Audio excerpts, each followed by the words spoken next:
deep in the heart of Texas. We're in the business of winning. Don't bet against me. I don't bet anyway. Don't lose your life.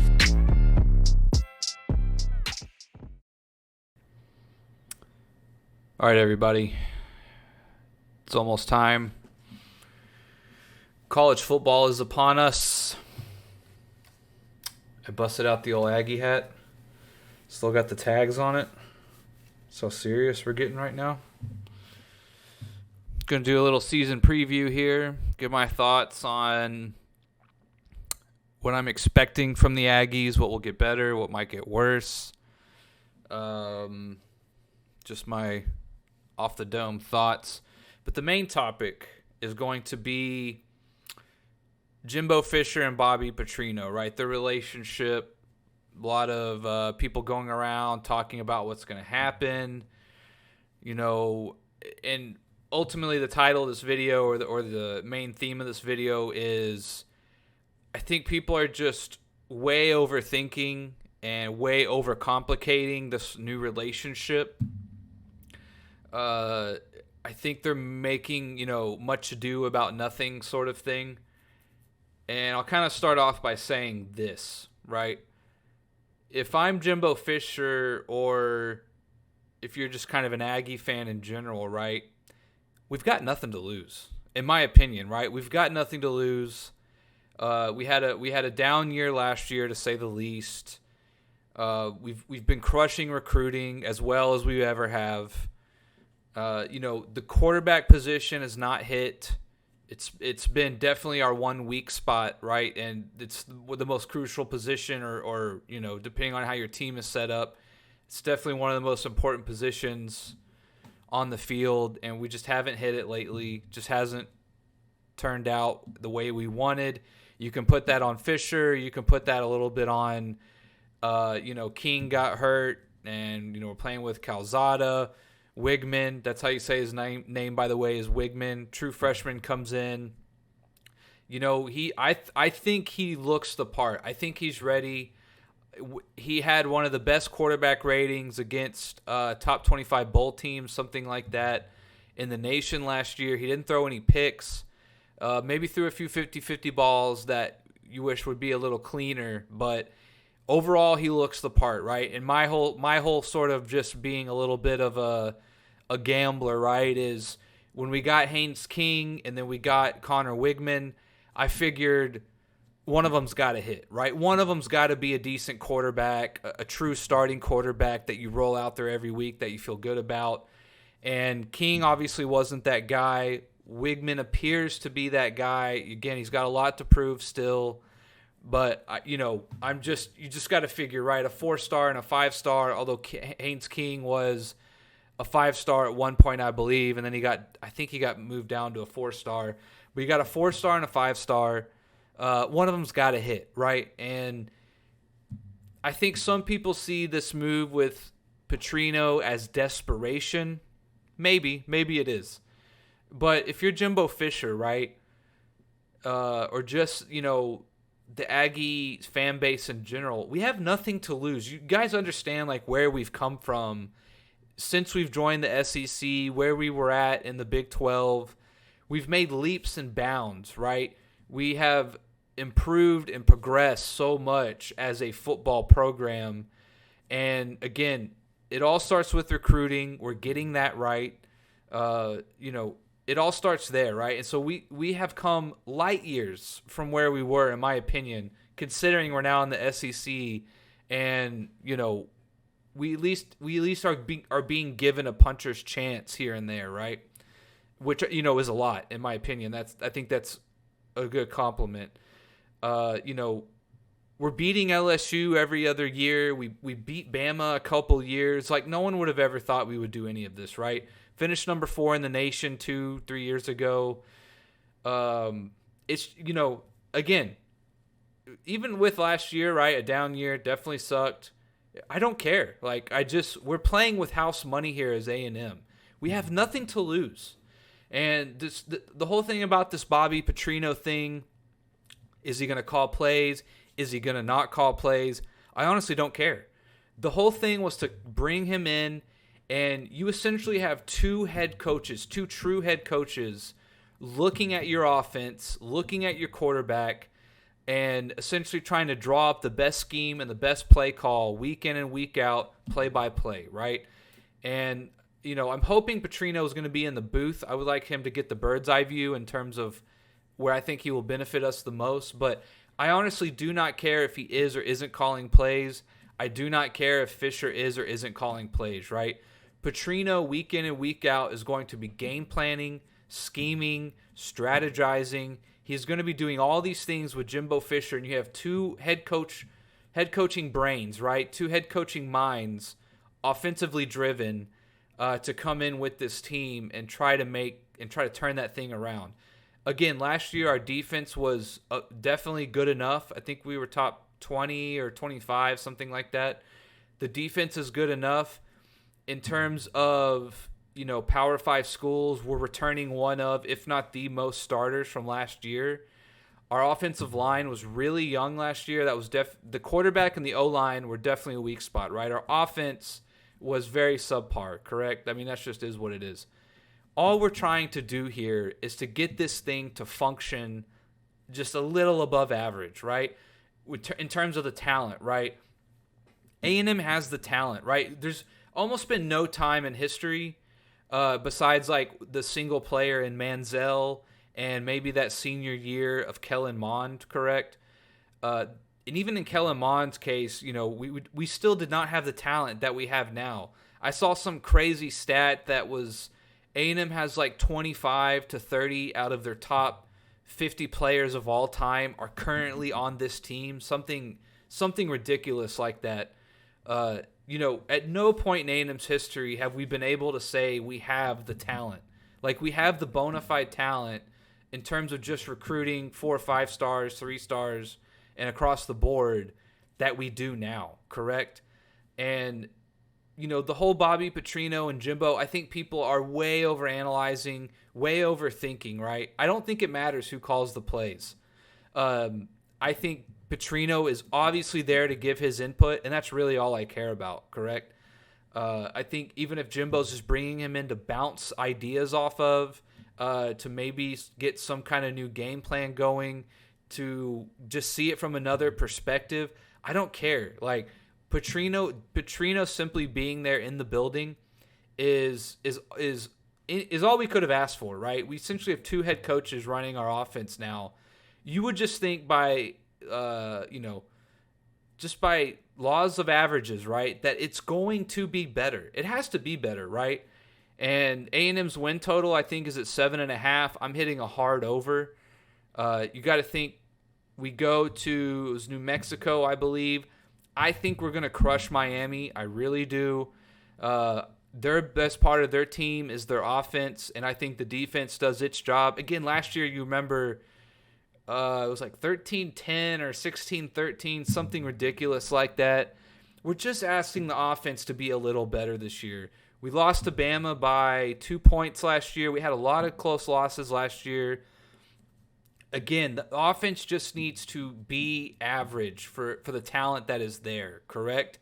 And this team will win 8 or 9 games. I have no qualms about that. That if the offense shows up, if the offense can show up, A&M will be 8 or 9 wins, right? I don't have any issues with that. We have to go, again, it's New Mexico, Miami. I think we then go to Auburn comes home. I'm missing a game somewhere in there. Auburn, then Alabama, right? That's a tough stretch there in the beginning. Miami, Auburn, Alabama. UL Monroe, that was the other team I was missing. So you go New Mexico, Miami. Miami, to me, Miami's going to set the tone for the rest of the year in terms of, they're looking to be ranked coming into that game, or if they beat us, they definitely will be. Same for us, correct? And I think that game is going to set the tone. Like, I don't want to just beat Miami. We need to crush them. That is my opinion, right? Again, a win is a win. Don't get me wrong. Not in college football exactly, but again, we're going to Miami. I think that means something if we pull out a win. I don't think we're going to pull out a win. I would think we'll be favored by 3 points or something like that if I had to guess. That game will set the tone, right?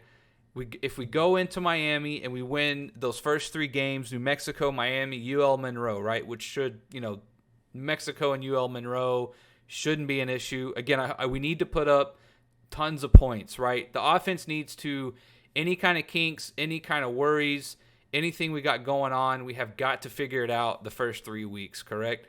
We then go, we have Auburn and we have Auburn at home, Arkansas and Dallas, which we've done really good in that series against Arkansas. And then we go and we have Alabama at home too. So again, then we get an off week, which is important after. Then we go Alabama and then Tennessee, and we get an off week after Tennessee, which I think is huge. One of the things I've noticed the Aggies schedule the last couple of years is we get a late bye week. I really hate that. I think it's good to go on a little stretch of games, get a bye week in the middle, regroup, reassess. Maybe you have some injuries, something like that, and you can sort of get your mind right for the long haul for the second half of the season, right? I think it's tough to get a bye week very early or very late. I think that's a huge disadvantage in terms of just psyche, needing to recalibrate, recalculate, and reform maybe some issues you might have is kind of hard to do on a week-to-week basis. Then if you sort of get a break there in the middle and you can look back on the games you played, then you can look forward to the games coming up, right? So again, we go New Mexico, Miami, UL Monroe at home, Auburn at home, Arkansas and Dallas, and we get Alabama at home. That's big too, right? I think that does matter. We go to Tennessee, and then we get a week off, right? That's a hard stretch right there. Miami second week, Auburn fourth week, Arkansas, Alabama, Tennessee. That's going to be – we'll know everything we need to know about A&M by the time that Tennessee game rolls around, right? If we can play Bama close, who knows, we could pull off an upset. You never know. We've done it before. We'll know everything we need to know about A&M, right? The second half of their season is everything is going to be up until that bye week, correct? The second half of that season, we then go South Carolina at home. We go at Ole Miss, which I think is going to be a tougher game than what people think. They're sort of right now sitting in the top 25. Ole Miss is. We'll see how that plays out by the time we get there. But South Carolina, they're not necessarily a pushover either anymore. South Carolina, Ole Miss, Mississippi State. Then we get Abilene Christian. We get the easy game at the end of the year, and then we go at LSU. And again, historically, we've done okay against LSU, 50-50, something like that. They probably have won a few more than us, but since we've gotten to the SEC, we do get up for the LSU game historically. And again, it's around Thanksgiving time and all that, so it's obviously a fun game either way. A&M has a favorable schedule this year. The way the bye week works out, the way that we definitely have an easy back end of the schedule, much more so than the beginning. Again, A&M is definitely going to bounce back. Just the law of averages, correct. I think Wigman can do it. I think he's good enough. You have two offensive head coaches in the locker room calling plays, bouncing ideas off of each other. I think, 7.5, I think it's a hard over. I think they get to 8 easy, right? You got to think New Mexico, UL Monroe, Abilene Christian, that's 3 right there, right? Miami, you would think they win Miami. You never know, but you would think they win Miami. They historically beat Arkansas. Arkansas is up and coming. You essentially, out of Tennessee, South Carolina, Ole Miss, Mississippi State, LSU, you got to win 2 of those games, right? I think that's more than doable, right? Again, if the offense putters out early in the season, then it's not going to be pretty, right? But I don't think that's going to happen. I don't. The wide receivers for A&M are heavily underrated. We have a 5-star running back. He was essentially a top 2 running back coming in this year to start, Reuben Owens. The defense, the front line of our defense will be what it is. It's got to be one of the best in the nation. We need some help on the edge rushing side. Someone's going to have to step up and make plays in the backfield of the offense for us in terms of the edge rush. But the defensive front is solid, about as solid as you could hope for. Linebackers and DBs, we will see what happens. But again, I think offensively, right, if the defense can do what they did last year in terms of their average ranking, right, definitely good enough. The offense, I think, is poised to make a huge jump forward. The offensive line, again, we're returning, I think, like 23, 22 starters, something ridiculous like that, right? Wigman has to take a small step forward. He's going to get all the volume he can handle. Offensive line is going to be much improved. The wide receivers, in my opinion, are one of the most underrated in the country. If Reuben Owens can be anything we're hoping he can be in terms of the 5-star, top 3 running back, something like that he was in the nation when we got him last year, or this recruiting class. Again, A&M, the pieces are there. And as an Aggie, just saying that, you've got to be happy. You've got to be somewhat excited. You have to understand, I think last year was a fluke. I think even people who hate on A&M would understand that was a fluke, right?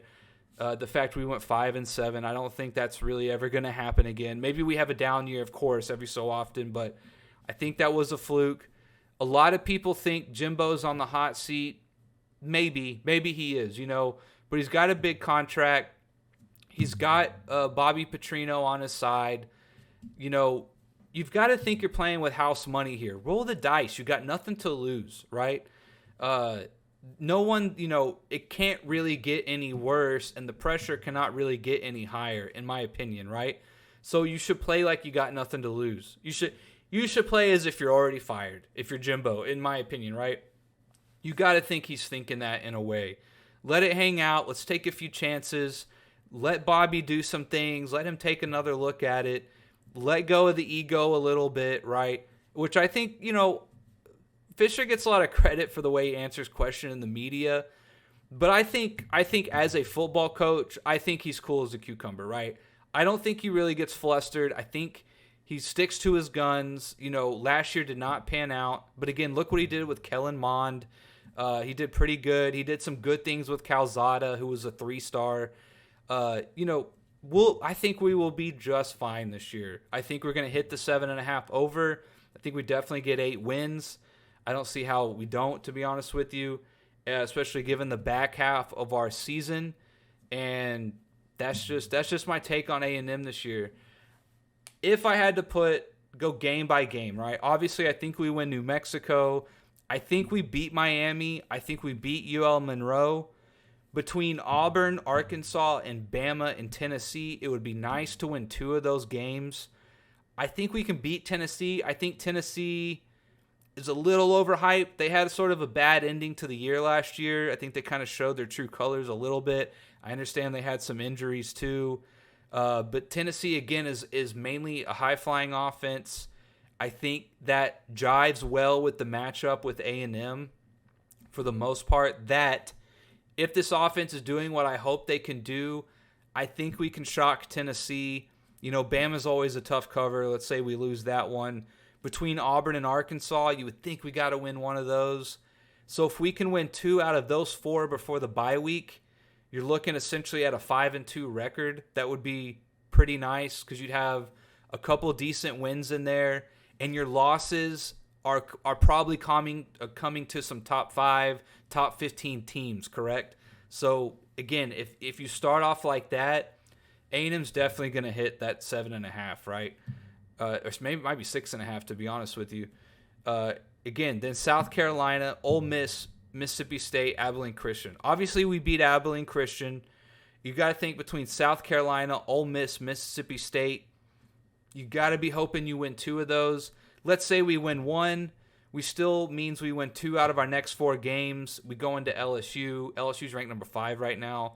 We'll see how that does. Again, I think the matchups here, again, if the defense can be what they were and the offense can take the slight step up, the matchups look good. I don't think any team is necessarily blowing us away at anything, right? That's what I mean. The talent is here at A&M. Like, more than it's ever been, the talent across the board is here. And you at least have to start there, right? If you're going to have a chance, you at least have to start there. And I don't think, at least in my lifetime, there's never been this much talent at A&M, both returning and just across the board. Again, Jimbo's been killing recruiting, even before the NIL rules.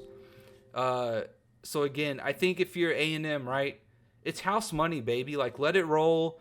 We got nothing to lose. If we go 5-7 again, we still have the talent. Maybe Jimbo leaves again. That means we go and get another big name coach, right? Which is only going to help recruiting usually. Usually when you get another big name coach in, you have one down year or something, and then it'll balloon back up.